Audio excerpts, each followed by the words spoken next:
Hello, thanks for joining me. I'm in Trelech in North Carmarthenshire and I'm going to go for a walk along the River Cynin.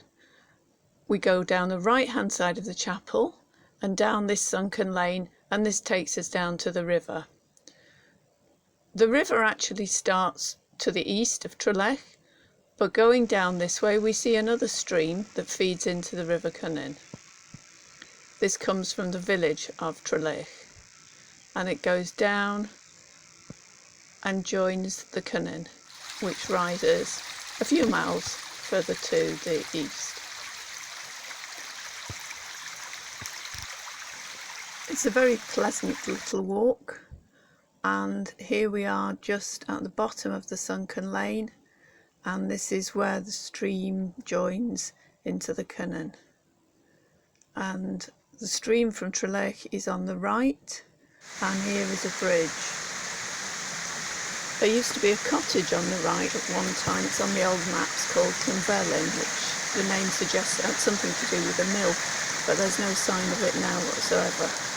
So here we have the stream that we saw earlier running down from Trelech, and under the bridge we see it on the left, and on the right the water is coming from the source of the Cynin.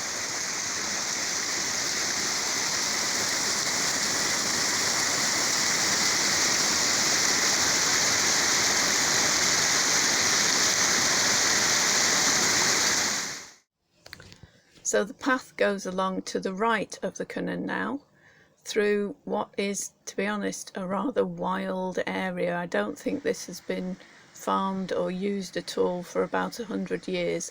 We see a lot of goat willow here, bracken, Himalayan balsam in the summer, and it is pretty much gone back to nature.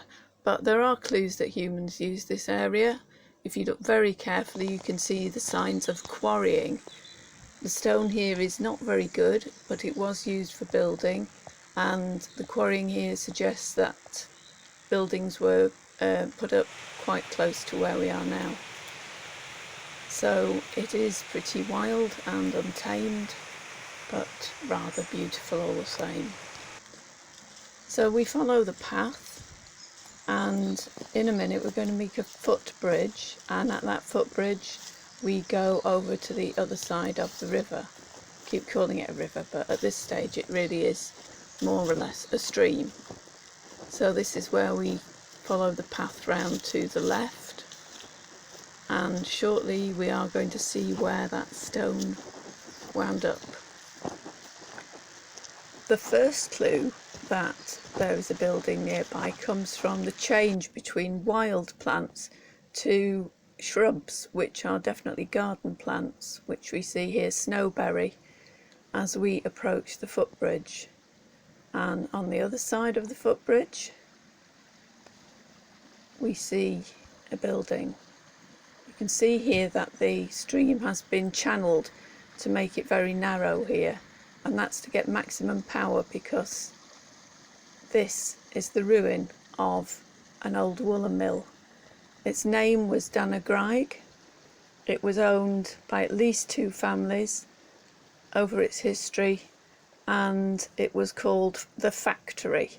I presume, I don't know, I haven't been able to find out, that it was for spinning and weaving the local wool into cloth. I don't know when it started or finished production, but it was sometime in the 19th century. It has been ruinous for a very long time now, and there's not very much left. Just a few hints of what it was, and I think a lot of the stones have probably been taken away for use elsewhere. But this wasn't the last mill on the stream. The water flows on and was used again and again. The next building that we see is a few hundred yards down the track, and this was a water-powered sawmill which was built just, I think, after the First World War, and to the right you can see another building which predates it. This is the old wheel pit. As you can see, it was an overshot wheel. That sort of bit of old zinc there fed the water onto the wheel, which, as you can see, is in a bit of a state. And this is a building adjacent which is earlier, and this is a 19th century, or was a 19th century corn mill. which is very ruinous now. And then we have this building, and I really don't know what this was, but this is at the end of the walk. It's very ruinous and made of stone and wood and zinc cladding, and I really don't know its purpose.